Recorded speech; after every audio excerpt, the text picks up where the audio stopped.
These major companies like this extract tons of subsidies out of the state governments. They have to get these governments to grovel and beg. The companies make the states compete against each other to see who will give them the lowest taxes, and then they move there.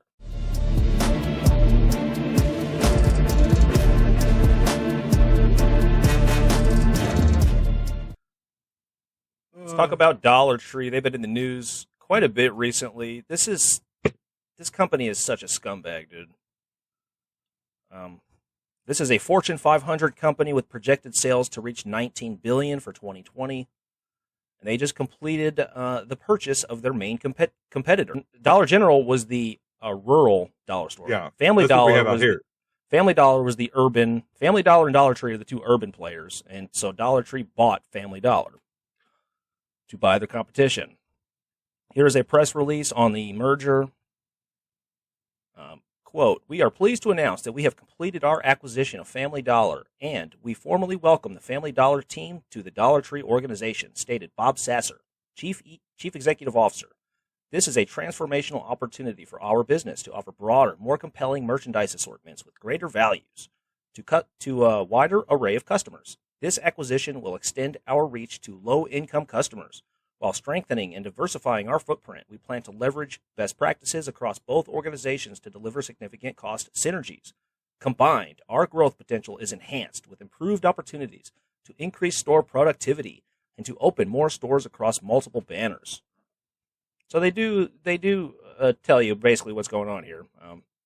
So the manufacturing base of Dollar Tree is 42% from China, so almost half. Not as high as I thought it was, actually. It's only 42%. Dollar General imports only 23% of its goods, and that's, again, mostly from China. So we have to send all of our U.S. currency to China. This is called a trade deficit. This is a gross export of monetary value of money to China from the United States. Why is it cheaper to import goods from halfway across the globe than to make them at home, Tony? Slave labor.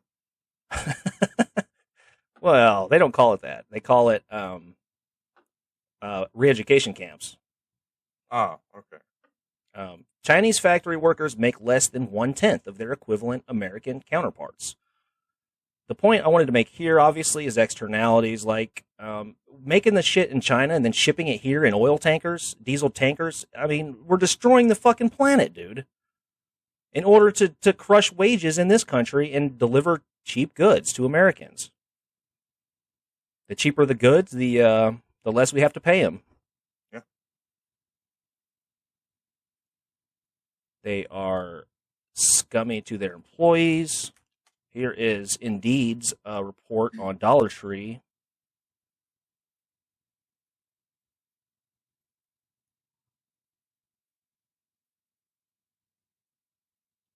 How much does Dollar Tree pay? Cashiers, $8.66 an hour. Oh my God. That's most of their employees. Store manager, $44,000, pretty shitty for a store manager. Warehouse workers, $13,000, that's very low for the warehouse industry. Okay, warehouse worker, $1,654, so that's about entry level. Warehouse associate, $13,000. Crap.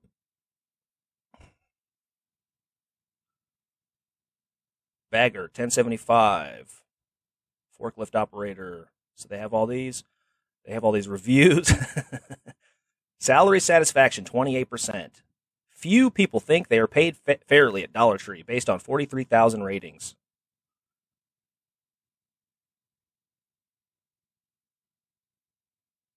How much do you think the CEOs make, I wonder, since the workers are paid so poorly? Surely the CEOs are paid poorly. But James, if we paid them more, how could we get all these great values to these low-income communities?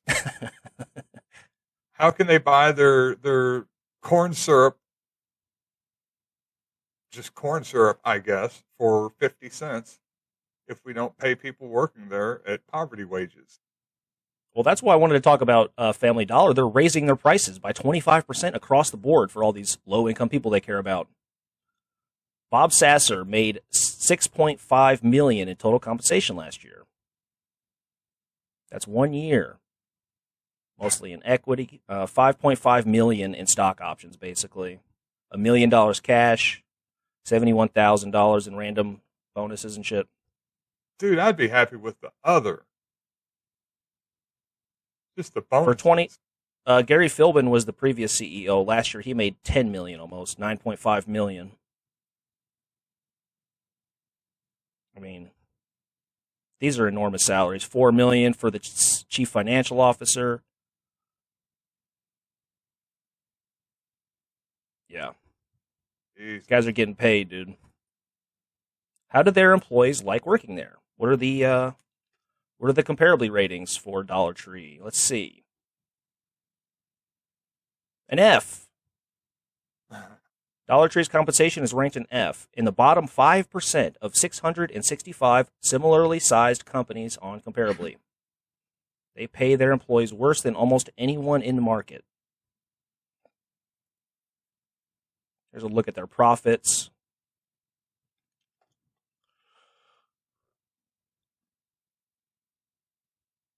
In 2021, they made $1.3 billion in profits. 1.3 billion with a B. Ew. And they are 2019. Please note that these numbers are net income. The loss they reported in quarter 2 of 2019 seems not to be a product of a loss in revenue or increased expenses, as net sales were up, net income was up by $282 million, and share price increased 11%, but by a planned purchase of their own stock, some $700 million worth.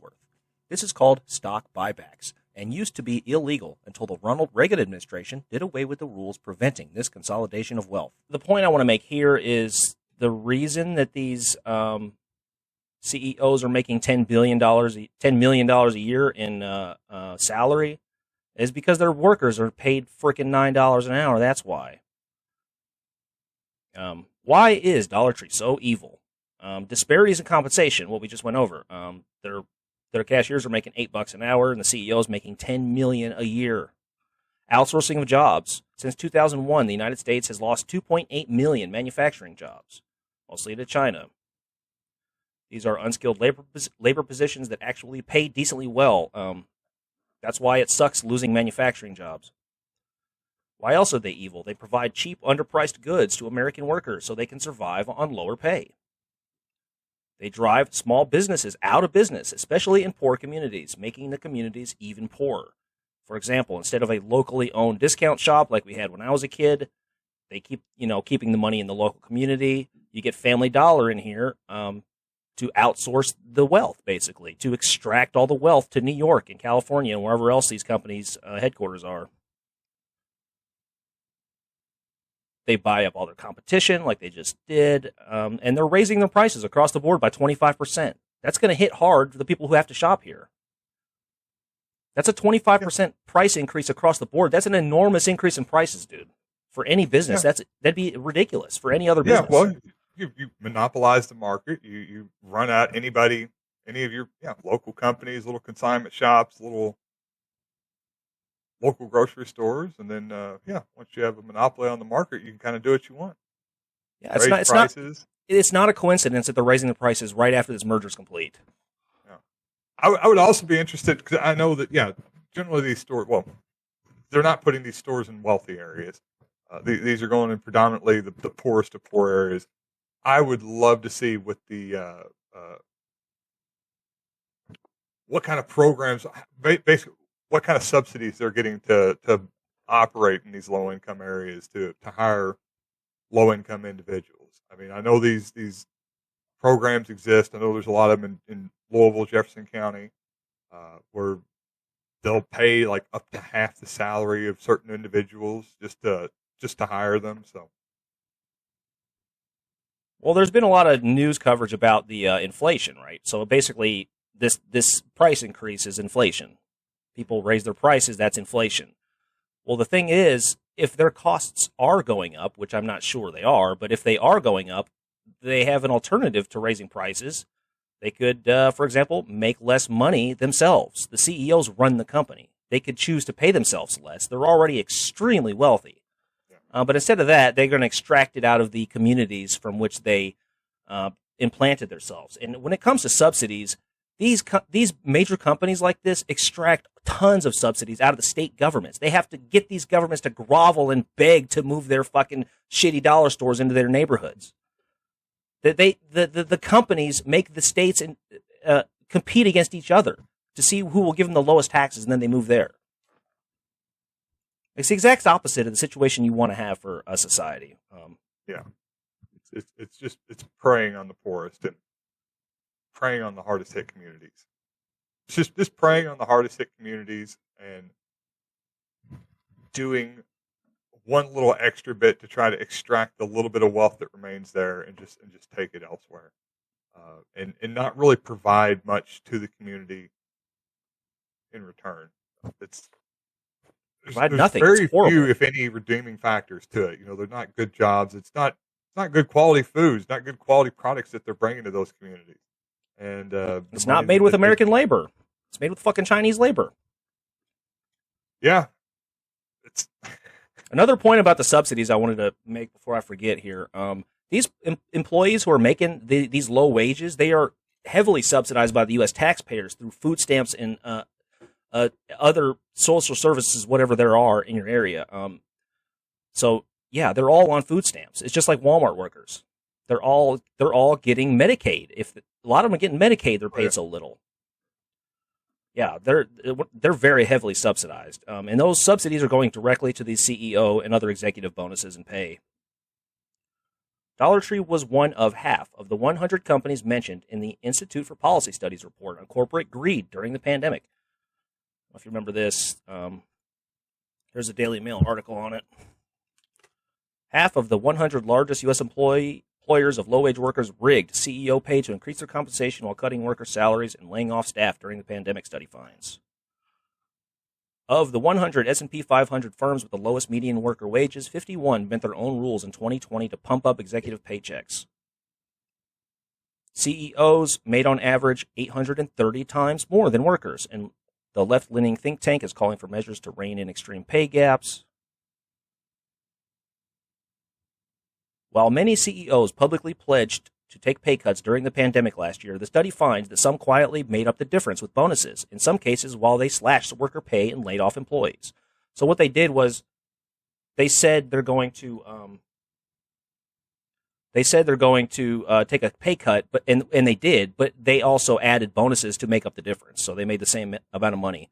And Dollar Tree was one of the companies involved in this. Of course they were. At the discount retail chain Dollar Tree, executives failed to meet their 2020 bonus targets. The Dollar Tree board awarded them the restricted stock grants with approximately the same value, the study found. Dollar Tree's new CEO, Michael Watinsky, who spent less than 6 months in the top post in 2020, got a bonus valued at about $1.5 million, boosting his total compensation to $11.3 million, the study claims. That's 715 times as much as the pay for the company's median worker, a part-time U.S. store employee who earned $15,000. So do you think this fucking guy here works 715 times harder than the median employee? Somehow doubt it. Certainly don't think his labor is 715 times more valuable, whatever that means. Yeah. Look at this turd. To have that mentality that, like, their compensation can never go down, their bonuses can never be cut. It always has to be made up somehow or another. And I don't know if you've ever known anybody that's worked at one of these stores, but it's just a constant fight with the management to get the hours that you're asking for, to get the pay that you're supposed to have. They're always looking for reasons to take a little bit more from you. I don't know. It always disgusts me when you hear about the CEOs. Like they pulled some little trick to get around paying taxes, to get around claiming as much money as they made. All their compensation is in stock options, or a lot of it. So the only thing they care about is that stock price going up. And for that, the company needs to grow forever. Everything needs to grow forever in the system. It's stupid. That's why freaking Manchin's not going to pass anything that could hurt the oil industry. He wants the oil industry to keep growing because he owns a ton of stock in oil and gas. The Not oil and just gas grow, industry needs to be capped. It needs to be capped and reduced, and it's still growing. Like, it's literally still growing. This oil and gas industry. not just grow, but grow more than it did last year. Of course, that's how they get their bonuses. Exponential growth. That's where the bonuses come from. We can't just have a steady 2% increase in profits year to year, or just make a profit year to year. It has to increase the profit each year. It's always coming at the expense of the workers. Or exactly. It's squeezed out of the workers and the communities where these stores are. Going to charge 25 cents more for every item in the store. That's a big expenditure, man. If that's like the main store in your community, that's a lot of money, dude. They're extracting out of that community. There's no defending the actions of these executives for any moral reasons. They have to be defended from a zealous belief in American free market capitalism. That's my opinion there. That's my editorializing. This is the system that both parties, the quasi-fascist Republicans and the neoliberal Democrats, are trying to convince you is the best way to organize society. I would argue that the only people who should be deciding how much the executives should make are the workers who actually do the work, not the other way around. I would also argue that the only people who have a moral right to own a, quote, share of Dollar Tree are the people, again, who actually do the work. Work is what creates value in society, not capitalist property rights. That's my soapbox for the day. That's Dollar Tree. This company, like I said, it's been in the news, the COVID stuff and the price increase and the merger. It's just a shame, man. Let's go back just real quick. What was it? It said the average. One of those articles said the average worker, part-time worker, makes $15,000 a year. The median worker makes $15,000 a year and is part-time. Okay. All right, $15,000 a year. That's a little over $1,000 a month. What do you spend on food a month? You probably spend more than the average person. Well, I have a family of 4, so we probably spend at least $600. $600 a month. Okay. So you're increasing that by 25%. God. $750 a month. Yeah. So that's extra $150 a month. If you're somebody, just some single person working there, let's say you spend $200 a month. Now you're going up. I mean, it's a week's pay. Well, the people that work in these places often shop at the places too a lot because they live there. You know what I mean? Yeah, that's the point. So you're a single person. You're working part time here. Maybe you're trying to go to school part time also.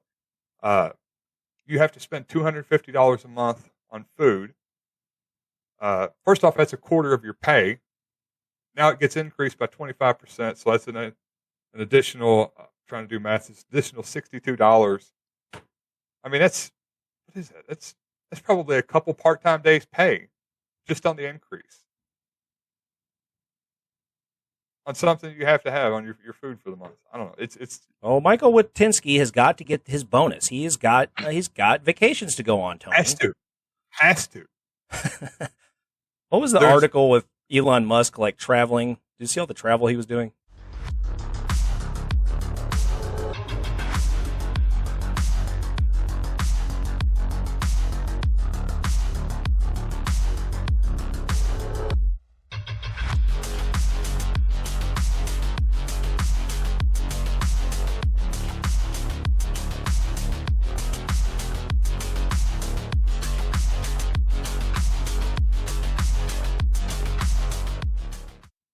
I don't want to get into it.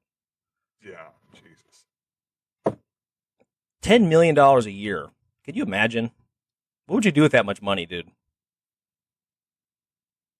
I don't know. I'd probably take a year. I'd just take a year and just do it, kind of knock a bunch of stuff off my bucket list. And after that, I don't think I'd have any use for it after that, honestly. You invest it in the stock market, and then all the workers have to make you more money out of the money you have. See? Yes. I honestly, I don't understand. I don't know. I do understand the appeal a little bit, but I don't understand I couldn't get it at the expense of my morals and my principles. I feel like I'm at that point in my life. Your morals and principles would change after that first 10 million. Yeah, most likely. Start reading Ayn Rand and I love Michael Malice.